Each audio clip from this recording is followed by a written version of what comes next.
First few weeks being up here with the Seahawks been so far? It's been great, man. I really enjoyed it. The team has great energy. Everybody has a smile on their face every day when they walk in. Everybody's welcoming. Everybody's ready to work, and I'm enjoying it so far.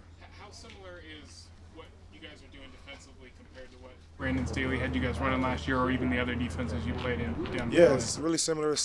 Kind of similar to Staley's defense last year. Kind of different in some ways. I don't want to get into scheme or nothing like that, but I can say it's pretty similar.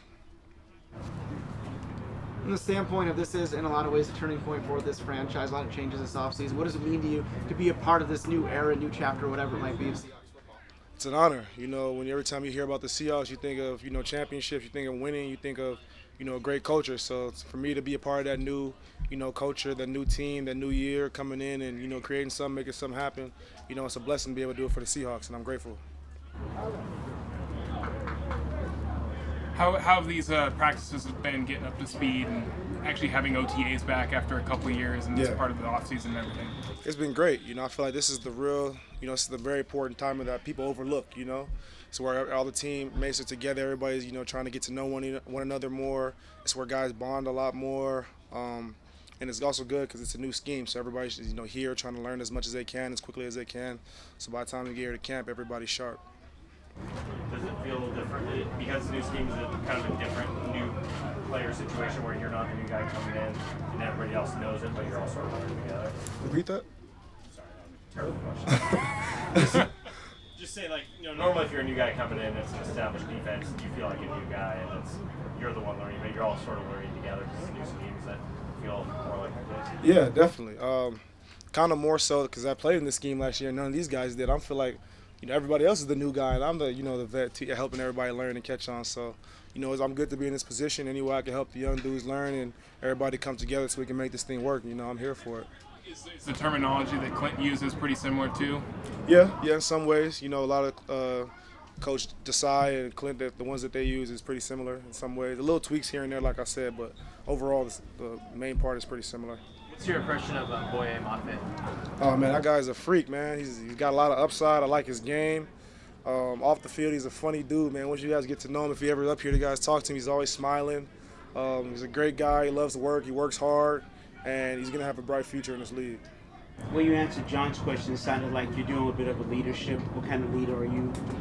Have you been working on that in terms of being a leader for this team? Absolutely, when you come into a new team, you don't want to step on any toes right away. So, I'm kind of easing in there, making sure I get to know everybody before I just start before I was, helping out or taking over anything like that. So, any way I can, ease into it, get to know guys more, then I'll start to, certify myself a little more.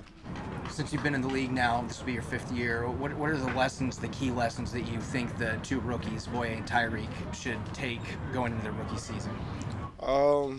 Just whatever you can do to get on that field as quickly as possible. Whether guys get frustrated, they're not playing right away. Me, I was a second-round pick and I still wasn't playing. I was on every special teams. Any way I can make a great impression on these coaches, that's gonna be the quickest way to get on that field. So I just tell them to stay patient, keep working, and anytime you get your opportunity is called, you got to make the most of it. What's Clint like? Oh, he's a great teacher, man. He's so funny. He makes learning actually fun. Like the jokes that he makes in the meeting rooms, and how he explains things, and how his energy is, and how he believes in guys. It's just so positive and upbringing. So I'm happy to have him as a coach. Have you had coaches that would just scream your head off, and what's the difference like in comparison? I've definitely had a coach that just screams your head off, man. It sucks, man. It makes it tough to learn, honestly. But Coach Hurt's not like that at all, and he's just a great coach. Coach Hurt has talked about how communication is so important. Coach Hurt talked about how communication between all three levels is really important for the defensive team. I know it's early, but have you guys established any sort of chemistry with the communication with the other linemen? Yeah, that's the biggest thing that you said is communication. I feel like that really takes time, and the more everybody gets comfortable in the scheme, the communication will pick up, and that's what we're here for OTAs for. Everybody's practicing hard, everybody's trying to get it right. And I feel like the communication will get better as we, continue OTAs and into camp. Since you have experience in this defense, what makes it go? What aspects of this defense allow you guys to succeed in a scheme like this? What aspects do you look at and say, if we're doing that, this thing really shines? Oh, it definitely starts up front. Those big D linemen in the middle and the two edge players on the edge. is definitely what makes this defense go. From playing in it last year, we had our ups and downs in certain situations, but the guys up front, specifically the guys with their hands in the dirt and the outside backers, they're the ones that's supposed to make this defense go. The defense is made for us to make plays and fly out the ball and be disruptive. So if edge players and D linemen aren't going, then the defense is a total wash. How much of what you guys are doing defensively in this scheme is built around kind of keeping offenses on their toes and not knowing where you guys are going to attack them from?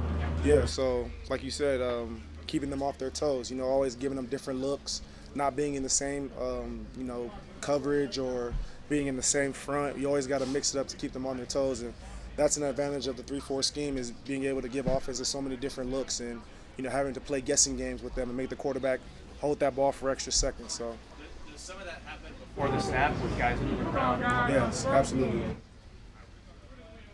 Just gonna say, outside of football, just what are your impressions of Seattle being in this region, hanging out? It's been pretty good, man. I've been exploring. Haven't been to the Seattle Space Needle yet, but I've been to the market. I saw the wall with all the gum on it. It was pretty disgusting, but it was cool.